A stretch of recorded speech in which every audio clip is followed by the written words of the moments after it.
How to find new revenue streams.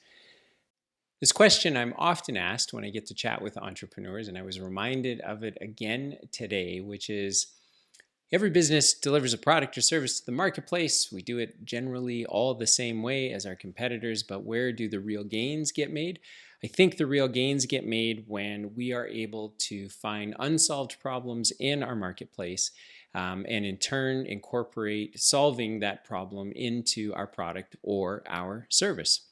One of the simplest examples I can think of this is in our construction business, we used to issue proposals the same way I think most of our competitors did, which was to give some sort of a breakdown as to what's going to be involved in the project, what the scope of work is, and then ultimately a big price. What we decided to do, one of the unsolved problems that I kept hearing about as I was listening to our project managers talk about the deals, or sorry, the projects they're working on, is oftentimes it would be a question of how long is this going to take and how many workers are you going to have at your disposal. And because we do larger scale construction projects, it was almost like the folks that were looking at our bids were using that as some sort of a criteria to determine how good our proposal was. And so what we started doing, instead of just giving a proposal with the standard scope of work and the sort of the schedule and the pricing, we just started putting a cover letter on the front that said, up in the top right hand corner, it said estimated number of days, estimated number of workers, and then it gave the entire price. And then what you could do, of course, is if you got past the cover letter, then you could get into the details of the proposal. And that little tiny box sitting on top of that cover letter generated a lot of response from the proposals that now for 2 years, 3 years now, I think we've been sending them out in that type of format. And so how do you create new revenue streams? Well, a little box on a letter doesn't necessarily do that, but what it does do is it gives you the idea, or it gives you some context for how do you solve an unsolved problem and add it to your business. In the same construction company, we had one scope of work that we did, which was has only historically ever been abatement and hazardous material removal, and there's hazmat suits and there's equipment and there's a lot of stuff that goes on. But thanks to COVID, one of the unsolved problems was when contractors would bid the type of work that we were looking at, they would also have a line item for just demolition. So not necessarily, so you'd see like hazardous material removal on one line, you would then see demolition on another line.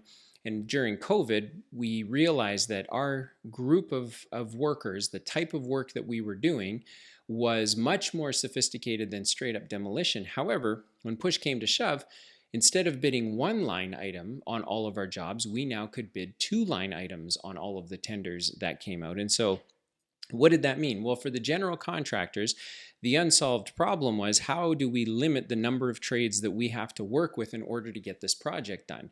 And when it comes to abatement and demolition and taking stuff away from job sites, we were having to deal with multiple contractors. And now Dylan's company, they can go ahead and they can bid both of those line items. So when I talk with business owners about their business, usually that's the first thing I'm trying to figure out in my head, is I'm trying to figure out what is it that you do, and then what can you layer into what you're doing that would solve another problem for your customer, because that's where you're going to find brand new revenue streams. It's not just about being unique or being different. Those things are certainly important because that's how you stand apart from your competition. But when it comes down to it, what are some of the unsolved problems that your customer is having that your business is best suited to fix? Now, oftentimes an entrepreneur will say, well, I don't know, because we do what we do and that's just how we do it. So it does take someone from the outside, or maybe someone who's not really, who doesn't have an interest in your business, to be able to have a conversation like this to say, why don't you tell me about the product or the service that your business offers? And then let's talk about, you have it going down this lane, but are there other lanes that you might be able to open up and use your same product or service for? I know that in the construction example, there was also a period of time where we had sent our crews out to just do cleaning, because during COVID, there wasn't a lot of abatement and demolition work to do because there weren't a lot of active job sites. But we were able to find a problem and solve it with our business, with our crew, with our resources. Many of the same cleaning solvents that we use on our regular job sites, we were able to use to do some COVID cleaning, and it helped open up some revenue for us at a time when there wasn't really a lot of revenue to be found. And so in your business, what would that look like? What would uncovering some unsolved problems reveal to you? I know that in a friend of mine, in his business, he talks about this very high volume, low margin work that their business could be doing, but he hasn't really kind of put the wheels on it yet. Their company does it, they have some contracts, but they could be doing it, I think, by a factor of 10 times more than they're doing it now. They just haven't devoted any energy to it. But the truth is, I'm always poking them because I'm saying if you could really put some thought into it, that probably not only would be a little profit center in and of itself, because you did say it's low margin work, but what it does is it solves another problem for your customer, and it reminds them that you exist in the marketplace. And so when your core problem that you solve comes up with them, they automatically know about you. But because of this other problem that you're solving for them, it enables you to just stay on their radar. And I don't think that solving or finding unsolved problems has to be hugely complicated or sophisticated. It can be very, very simple. But the idea of opening up new revenue streams is to look at what does your business do, and then what are just some small unsolved problems that your customers have that if you solve those problems for them, it could generate you some more business. Now, when I started out, I talked about this little box on a cover letter and how that in and of itself wasn't a new revenue stream, but what it did do is it got the attention of new customers that we normally wouldn't work with. And simply because of how we were presenting our proposals, that raised their level of interest in wanting to know more about how it is we do what we do. And then since then, what that has turned into rather, is a complete proposal package that I think is very different than what anyone else in our industry gives. And the reality is, out of 10 jobs that we bid, 8 people could care less about all of the effort that goes into our proposal. But for the 2 that need something more to look at when we are competitively bidding something, we have found that full proposal package with the little box on the cover letter and our statement of qualifications in the back, that goes a long way in establishing credibility and quality so that we're able to win that work. So if you're looking to tap new revenue streams, it really just, for me, always comes back to what is it that your business is doing now for customers, and what is an unsolved problem, or what are some unsolved problems that they have that you could solve for them at the same time.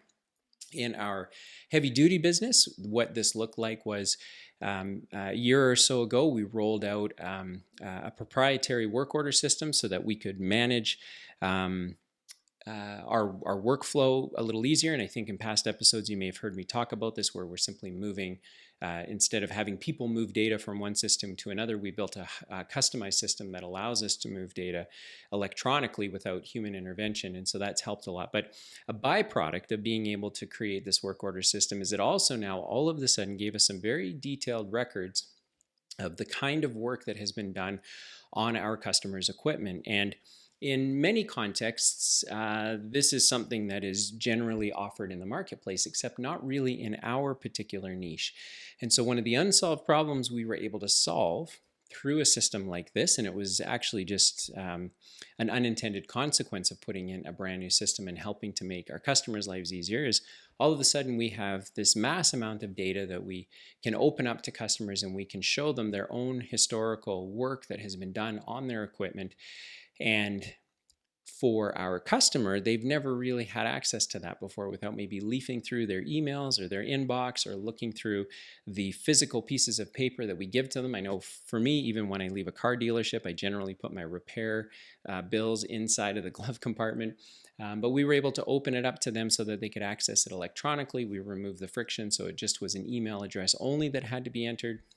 And it wasn't something that drove new revenue to our front door, but it created new revenue streams, because all of a sudden now we were attracting customers that had heard that we had done this, understood we could do it for them, and then that became the reason they came to work with us. So there's no such thing as a business that can solve every problem for its customers. And in fact, in our businesses, we're constantly trying to press the edges of where is opportunity. And when we try to break down what opportunity is simply those unsolved problems that your customer has that if you put a little bit of focus and effort into it, you could probably solve that problem for them, and in many cases open up new streams of revenue. New streams of revenue don't necessarily have to come from a brand new product or a brand new service. They can come from simply looking at your existing products and services and figuring out how you might be able to extend the experience or add something into the experience that solves another problem that your customer is having. And then in solving that problem, you again open up potentially some new revenue streams, but at the very least, you open up something that makes your business unique, puts a walled garden around your customers so it's harder for them to go somewhere else, and ultimately finds its way to your bottom line. So as I was chatting with a fella today, I was just reminded of how easy it can be to look at somebody else's business and look for unsolved problems that their customers are having, that if you're able to solve them, you could probably make some more money. And it's very hard to look at our own businesses because we have our own bias as to what it is we do and how well we do it. And so it's hard with that blinder in place to see where the opportunities are. And so I was reminded of this, thought I would share it. Hopefully someone who is listening to this, if you're a small business owner or an entrepreneur, that you found it helpful. And if you want to talk about your business, then let's do that. There's some links in the show notes or the comments. Pretty easy to get a hold of. You can book a time, an office hour, 15-minute coffee, whatever you want, and we can talk through this topic. How do we uncover new problems or unsolved problems for your customers in your business, or anything else that I chat about. So let's make sure that we do that. And thanks for tuning in to today's episode.